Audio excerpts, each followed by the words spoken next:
KGFന് ശേഷം പ്രശാന്ത് നീൽ സംവിധാനം നിർവഹിച്ച് പ്രഭാസ് പൃഥ്വിരാജ് കൂട്ടുകെട്ടിലെത്തുന്ന ചിത്രമാണ് സലാർ.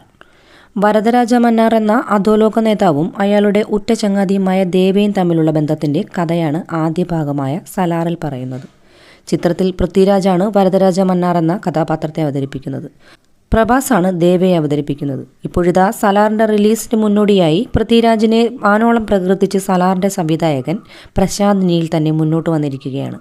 ഒരു ഓൺലൈൻ ചാനലിൽ നൽകിയ ഇൻ്റർവ്യൂവിലാണ് പ്രശാന്ത് പൃഥ്വിരാജിനെക്കുറിച്ച് പറഞ്ഞത്. പ്രശാന്തിൻ്റെ വാക്കുകൾ ഇങ്ങനെ: വരദരാജ മന്നാർ എന്ന ക്യാരക്ടറിന് ഒരു താരത്തേക്കാൾ ഉപരി ഒരു ബ്രില്യൻ്റ് ആക്ടറിനെ ആയിരുന്നു ഞങ്ങൾക്ക് വേണ്ടിയിരുന്നത്. ഹിന്ദി സിനിമയിൽ നിന്നുൾപ്പെടെ പലരെയും ഈ ക്യാരക്ടറിനു വേണ്ടി ഞങ്ങൾ ആലോചിച്ചിരുന്നു. പക്ഷേ അപ്പോഴും എൻ്റെ ഉള്ളിലെ ആഗ്രഹം പൃഥ്വിരാജ് ഇത് ചെയ്യണമെന്നായിരുന്നു. പക്ഷേ അതൊരു അത്യാഗ്രഹമാകുമോ എന്നായിരുന്നു എൻ്റെ സംശയം. കാരണം അദ്ദേഹം മലയാളത്തിലെ ഒരു സൂപ്പർ സ്റ്റാറാണ്. അതുകൊണ്ട് തന്നെ സലാറിൻ്റെ സ്ക്രിപ്റ്റ് കേട്ട് കഴിഞ്ഞ് അദ്ദേഹം അത് നിരസിക്കും എന്നാണ് ഞാൻ കരുതിയിരുന്നത്. പക്ഷേ അദ്ദേഹത്തിന് സ്ക്രിപ്റ്റ് വളരെയധികം ഇഷ്ടപ്പെട്ടു. ഷൂട്ടിംഗ് തുടങ്ങിയപ്പോൾ തന്നെ എനിക്ക് മനസ്സിലായി അദ്ദേഹം ചിന്തിക്കുന്നത് തന്നെ ഒരു സംവിധായകനെ പോലെയാണ്. ഇന്ന് സലാറിനെക്കുറിച്ച് ഞാൻ കോൺഫിഡൻ്റ് ആണെങ്കിൽ അതിനൊരു പ്രധാന കാരണം പൃഥ്വിരാജാണ്.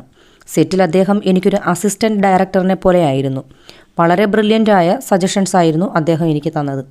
അതിന് അദ്ദേഹത്തോട് എത്ര നന്ദി പറഞ്ഞാലും തീരില്ല.